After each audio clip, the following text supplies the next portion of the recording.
go. Thank you.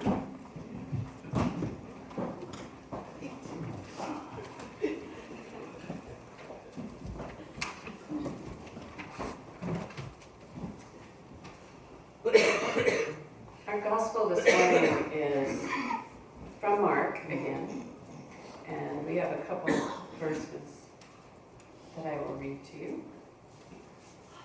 Pericopes. Pericopes. That's our new word, right? Yeah. Okay. I think I missed something there. Oh, sorry. Last week's sermon. Ah. Oh, yeah. Or the week Okay. before. That's easy. I'm sorry. Okay. I don't Where was remember it? yesterday.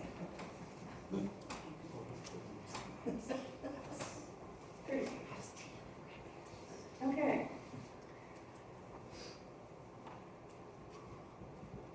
So, Jesus has been talking to his disciples a lot, always.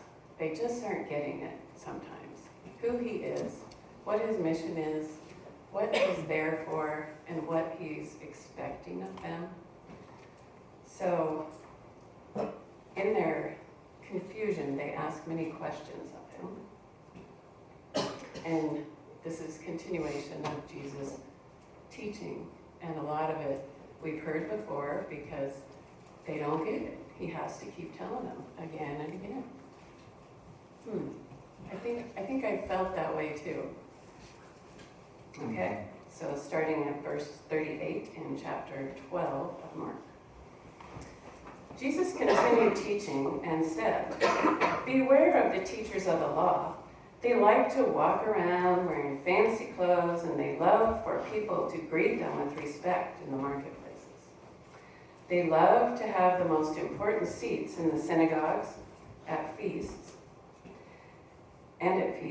but they cheat widows. They steal their houses, and then they try to make themselves look good by saying long prayers. They will receive a greater punishment." Jesus sat near the temple another day, near the money box at the temple, and watched people put in their money. Many rich people gave large sums of money. Then a poor widow came and put 2 small copper coins, which were only worth a few cents. Calling his followers to him, Jesus said, "I tell you the truth, this poor widow gave more than all the rich people. They gave what they did not need. This woman is very poor, and she gave everything she had. She gave all and to the church." And then to chapter 13. As Jesus was leaving the temple, one of his followers said to him, "Look, teacher, how beautiful the buildings are, how big these stones are." Jesus said, "Do you see all these great buildings?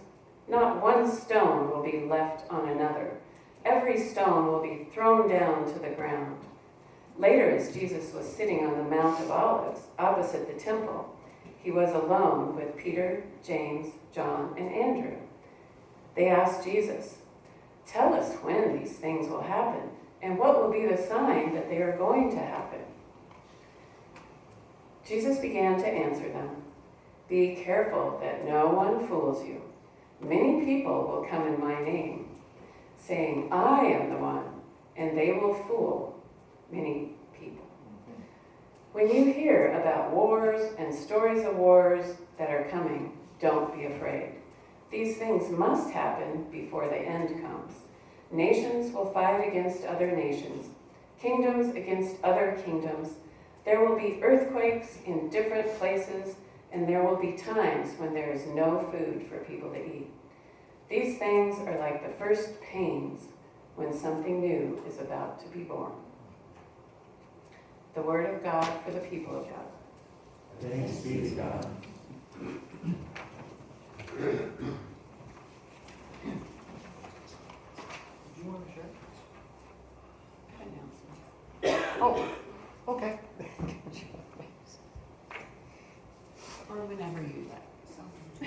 would you like to share now? Would that fit? If you Probably feel not, comfortable. but Well, then we can do it in announcements. That's fine. Sorry. We really scripted this. Did you notice that? So, do you want to do it or not? no, I'm here. Let's do it. It's really not a big deal, but we're leaving. We will miss each and every one of you. I grew up in the Caldwell Methodist Church. I have friends here from that church, and my parents were very active in that church. And I spent a lot of time in Sunday school and became pretty involved even as a child. You know, I worked in the nursery, and we had enough kids that we had youth groups. But as I got closer into high school, a lot of my friends, other attendees in my own age bracket, kind of drifted away. So I kept going. I needed it. I loved it. And even though I might have been the only high schooler there, I still got a lot out of it. And I tried to invite friends, and I'm just glad I kept going. Because all in all, that led us here. And here we are, 30-some friends. So I thank you for being those people. And I have a request that you seek and find ways to serve here. Something. Jeannie works her buns off. And she could, in my opinion, she'll say, oh, it's okay. Because those that do that. But photocopy and fold some Sunday. Or, you know, many of you, all of you, are good at bringing snacks and food. Anything like that. Sometimes the carpet might need vacuumed, you know, with bad weather, or I bet Mike's the one that shoveled the sidewalks. Thank you, Mike. Yep. All right. See, volunteers. I love it. So thank you. All in all the things we do are service to God, not just this building, not just our friends, but we greet those, and we thank every one of you for being our friends.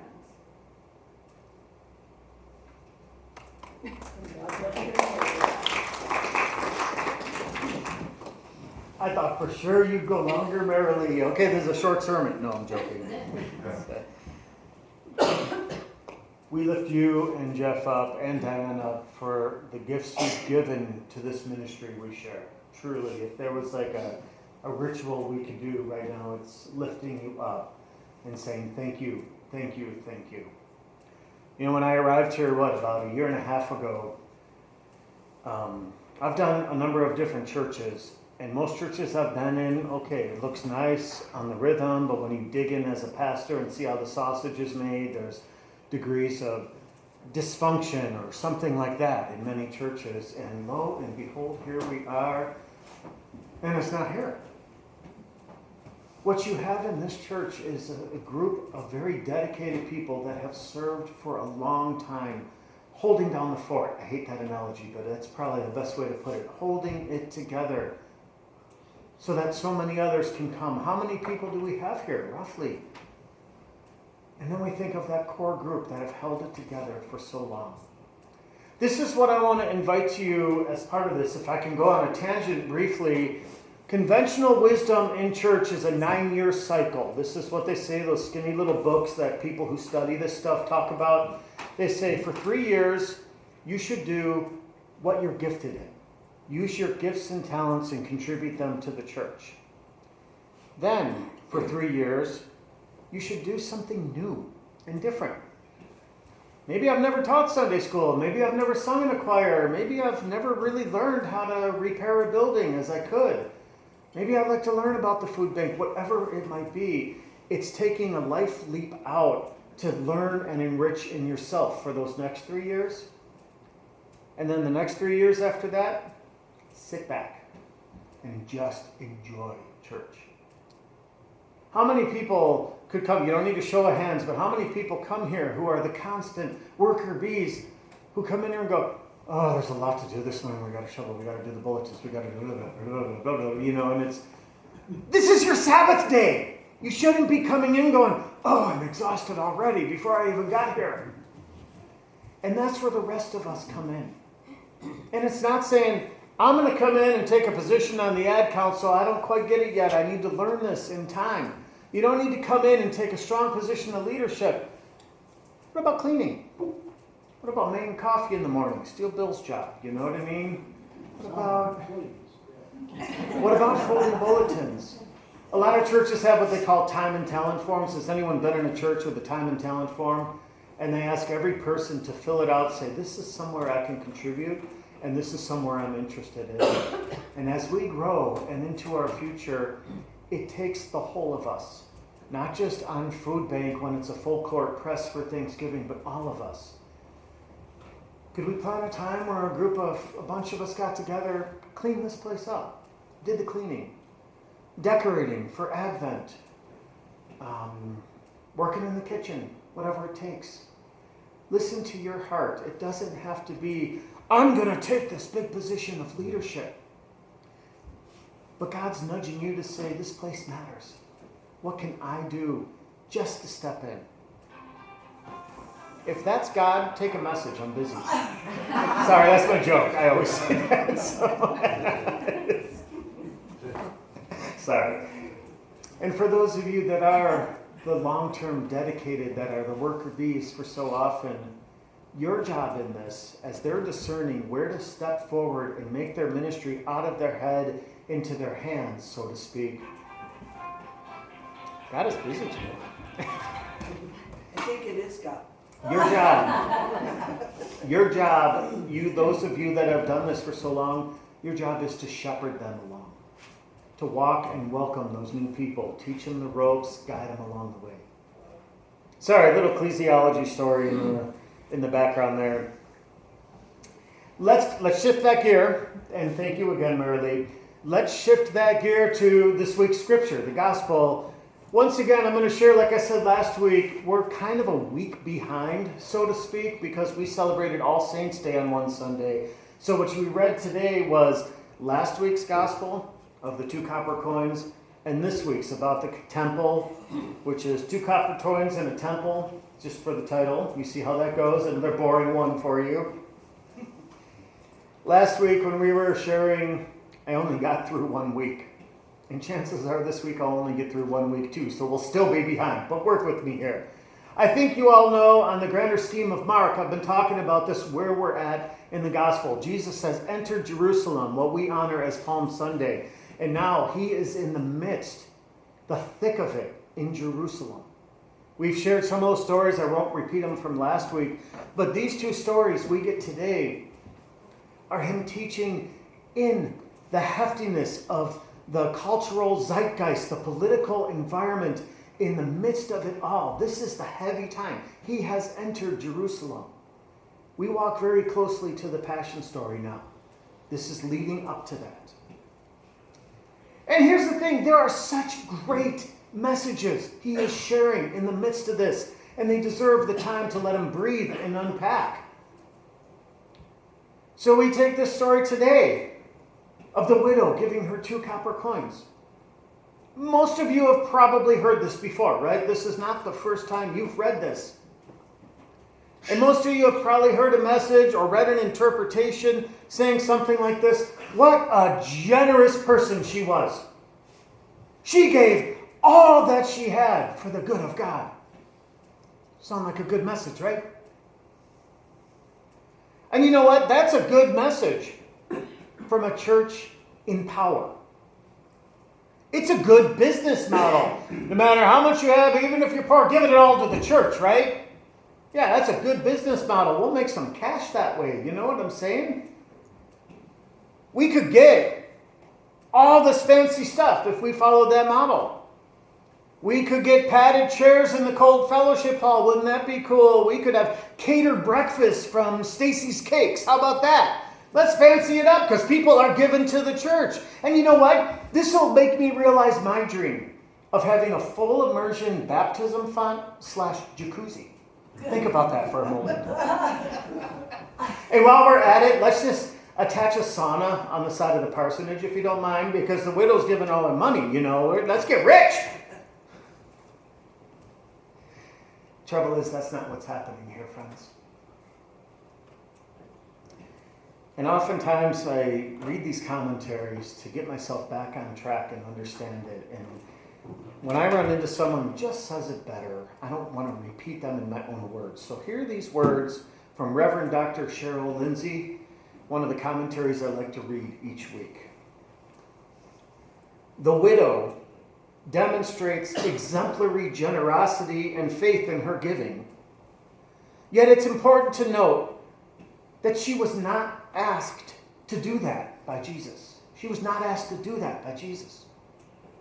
She gives from the urging of her own heart, while Jesus lifts her up in comparison to the others who may have given greater amounts quantitatively, but not proportionally. He does not prescribe giving everything one has as an ideal. Rather, it's an indictment against those who give so little without any measure of sacrifice. She continues, Jesus favored the poor. We know this. Jesus favored the poor, but he did not want them to continue to live in deprivation. One of the few occasions that Jesus responded with anger that we know of rather than grace. One of the few occasions that Jesus responded with anger rather than grace occurred when Jesus observed the poor being exploited in the temple system. This is where he made the whip of cords and drove out the money changers. Chapter 11. We skipped over that. We'll get back to that. And what did Jesus say in the gospel this week? It says, 12:38, as he taught, he said, "Beware of the scribes who like to walk around in long robes and be greeted with respect in the marketplaces." I have an Alban stole in there. I thought about wearing it today, going, how's this different? If I'm wearing this Alban stole, do I have power? Or do I seem to radiate more power? Beware, because they like to walk around in the long robes and be greeted with respect in the marketplace, and to have the best seats for the sake of appearance, say long prayers. I might be indicted here a little bit. Say long prayers. And he ends it this way. Hear these words from Jesus. He ends this small message with this part. They will receive the greater condemnation. Jesus said that. They will receive the greater condemnation. It's a fair bet when our teacher, prophet, Messiah that we follow says they will receive the greater condemnation. You should probably pay attention to that, right? And then I read this. This is Marianne Beavis. She's at the University of Saskatchewan, wrote a great commentary on the New Testament. She says this. The kinds of behavior criticized here are typical of men in societies where honor is gained by the public display of wealth and privilege. They wear expensive robes rather than simple cloaks to the marketplace, where they would be sure to be recognized as high-status members of society. The first seats in the synagogue are seats of honor dedicated to the elders and benefactors of the synagogue in recognition of their importance to the community. Similarly, seats at the banquet were assigned then by social rank. Which one of you has the greatest status? You sit in front. Tom, get in back. I'm joking. Think of that. If we put our seats in social status, wealth, privilege, whether we talk about who works the hardest in the church, who gives the most money in the church, you get the front seats. You get the front seats. The rest of you just slowly trickle back, find your place, right? And so on. Friends, I'm here to tell you, this is happening here and now in our country. And this is a time when we as gospel Christians listen to what Jesus says and should feel really uncomfortable. So let's say we're living back there. We got the widow giving the 2 copper coins, and we got the scribes and the Pharisees taking the best seat in the house. And we'll go, you know what? I know Jesus doesn't like this, but why can't we all just get along? Really? I mean, why make a fuss over this all and upset the apple cart and stir up the anthill? Why do we speak up about this? Why? We should just all get along. And Pastor Paul, I'd rather you not preach about that. I'm not much for politics. I'm not much for these things you're talking about. Would you say that to the widow? Just pipe down. We're all going to try to get along. Would you say that to the rich and powerful? The scribes, the Pharisees, the elders, the chief priests? Let's all get along. It's here, friends. As I see our country right now, this week in the news, it is here, friends. This exact same story from the gospel is being lived out in our lives here and now. Uncomfortable? Yeah. It's uncomfortable. What do? The poor, we know, are getting poorer. The rich are getting richer.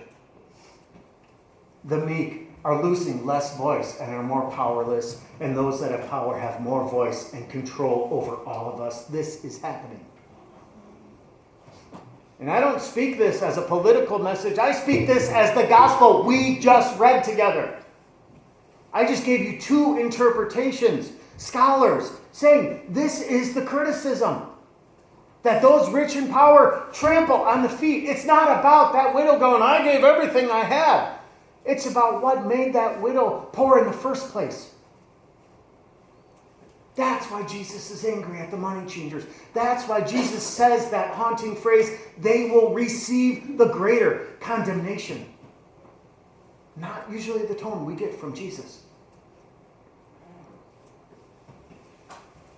All right. Now once again, week 2. A little squirmy in your seats, uncomfortable, right? Not stuff you want to hear. You want to hear good news, right? Here's the question. What abundance do you have? If you were to give out of your abundance. That may not be the greatest speaker. You may not have the physical health to work the hardest. You may not have a lot of money to give. You may not have a lot of different things. And we tend to focus, well, I can't give like so-and-so does. I can't do what so-and-so does. What can you give? And I want to tell you this story because this has been heavy in my heart and active in my life. I have a friend met a long time ago who is fiercely passionate about women's access to abortion. And the story goes, and this is slightly uncomfortable, she was forced unwillingly by an abusive husband to have sex. She was raped. And his goal was to get her pregnant so that he could further control her life. He admitted this to me. That's a later part of the story. So she ran away and had an abortion. And when she came back, much to our frustration that she went back, but she did go back, he realized his plan of power and control didn't work. And he beat her senseless until she was in the hospital. And only then, sorry, I just remember visiting her in the hospital. But only in that hospital was she safe. Only then could she start her life over again, free from his power, free from his control. Now, if you're anything like me, yeah, I got the tears remembering visiting her in the hospital. But if you're anything like me, coming from my Chicago background, my first response for this guy is, I want to castrate him. You know, to be honest with you. Anyone else feel that? Man, what's up with this guy? So you know what she did when I walked with her and talked with her? She said, will you talk to him? Will you talk to him? And I'm like, whoa. Well, that's a different story. Walking with a battered woman is one thing. Talking to the abuser is a whole different story. This is my first call as a solo minister, by the way. And I didn't have a lot of resources of people to talk to. I'm like, wow, that's pretty intense. Will you talk to him? And I did. I went to a public place to keep it safe. And he broke down. And he told me the stories of his abuse, his pain, his hurt, his suffering throughout his whole life. He simply was perpetuating all he knew from the moment he could remember anything in his life. He was a scared small child.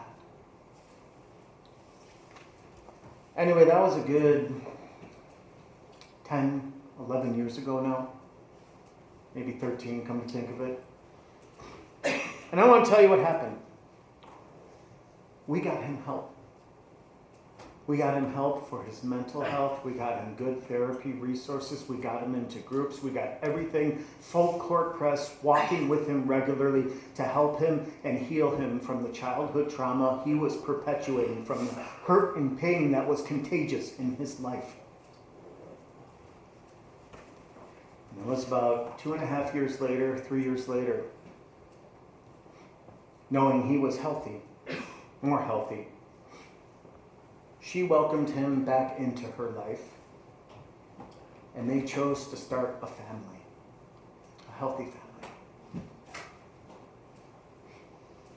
Is that a good story? Think about that. Think about how many stories when we label a word like, you heard it, when I said the word abortion, everyone went, whoa. When I hear the word battered women or abuser, whoa, we set our labels, we set our descriptions. Here's part 2.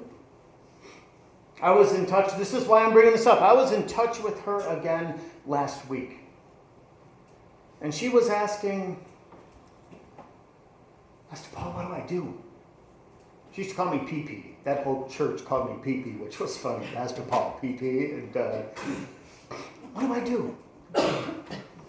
If I were to carry that pregnancy, all of the abuse would have kept going. I know that. All of the abuse would have kept going, and I would have lived, and my child would have lived a life of fear and hell. But that said, she shared, you know what? I'm just going through day by day. Just living.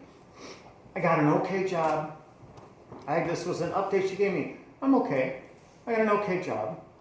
I got an okay house. Things are just okay. We're just getting by. How many of us recognize, right? But then this time comes. And a president with unchecked power to do what he wants. My rights, she says. My rights, my values. All of women's rights are at risk. What do I do? What do I do? What would you tell her? What would you say to her?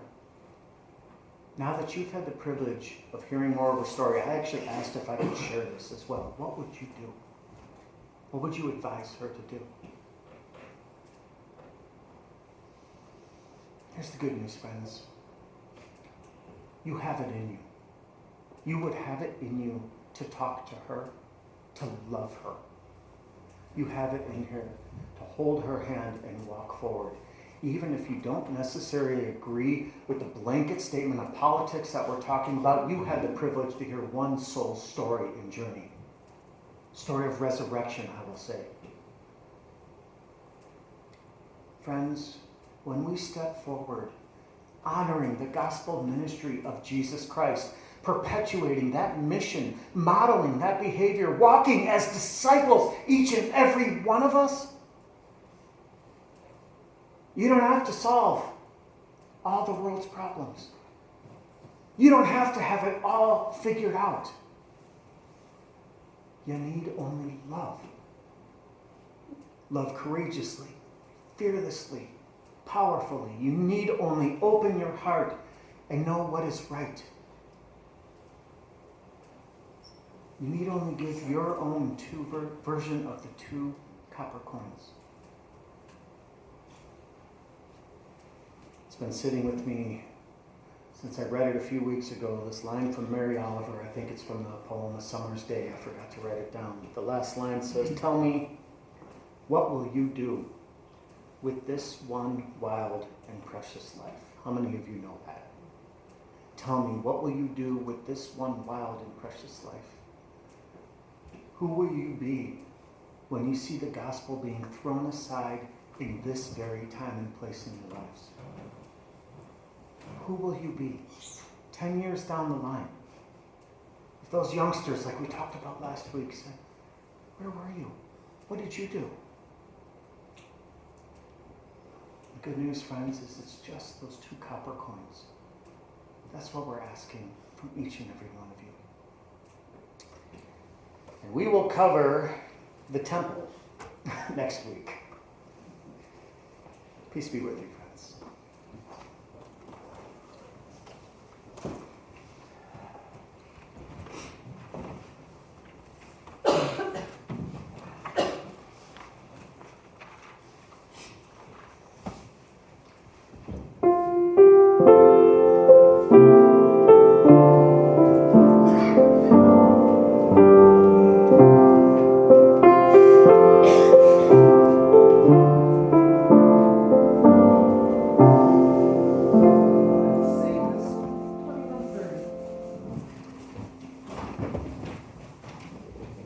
Which one was that? I'm sorry. 21:30. 2130. Thank you.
love you sing. It makes me feel good. Will you come and follow? And are we walking day by day? This is our time, friends, where we share our testimonies, our joys, our concerns, our weekly walk in the gospel, honoring the mission and ministry of Jesus Christ. And friends, we know that as we share together, there is deep power in our prayers together. So how do Thank you, Gail. That Yes, was thank you. touching and special. Jeff and I would like prayers for safe travels and safety for Diane. She's got about 10 times as far to go. So do let the community know when you get there safely. And we'll be praying for you too. And just thank you, friends. It's been fun. It's been special. And from acolyting way back when to the time that we grow old with our friends and each other. It's been a joy to be here. And we thank you for your love. I think I speak for all of us when we say we thank you and you for your love. God bless you. Let us all say rousingly, Lord, in your mercy, Hear our prayers. Hear our prayers to God. Nice. Joys, concerns, thoughts, pontifications, aphorisms. You got me.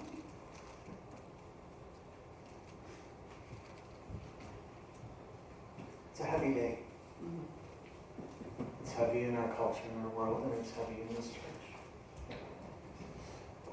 I would ask prayers for the Picker family, part of the family I left behind in Ashland.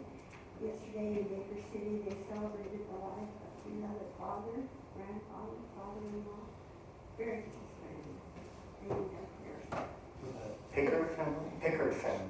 We lift up the Pickard family and their healing. We lift up the soul and transition for all of this and all the love that's in the midst of the grieving. Say, Lord, in your mercy. Hear our prayers. I've always resisted the cell phone, but finally I have one and I'm in the 21st century. But yesterday, my niece texted me, which is new to me. I'm going getting onto it. But I think the blessing of it was that we were able to follow the progress of a friend, my sister's very best friend. He and his wife were, she was a nurse and he is a teacher, and of course they're retired and they are our age. He especially is our age, which is old. Anyway, he had a nasty fall. Dale was his name.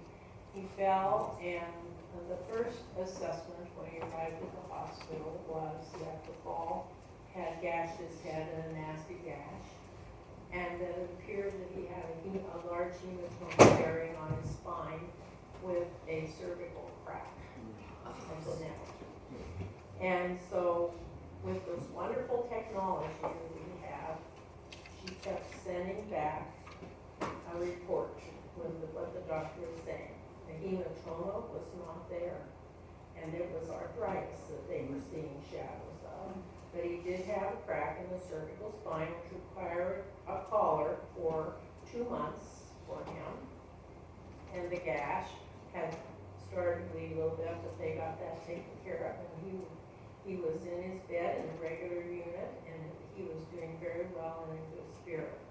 And my niece said, we believe, his daughter and I and his wife believed that there was intervention, because they had texted other people to pray for his wellness, and now we're praying for his healing.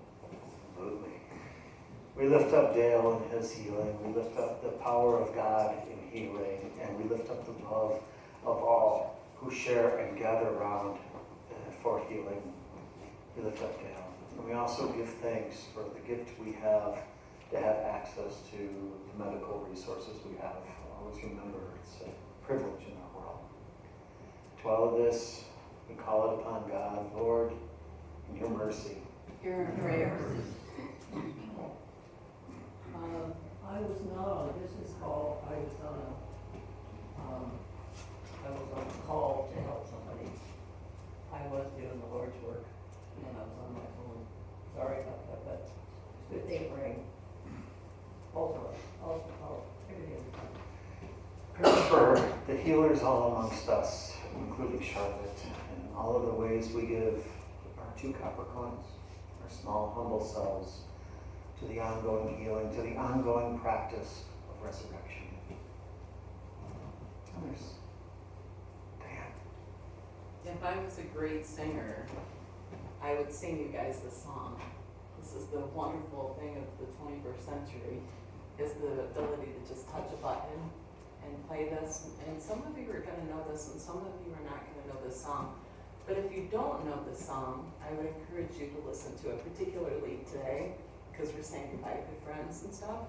But I'm not going to play it all. I'm just going to play the beginning of it. And if you know it, you can sing along to it. But this is what I would sing to you.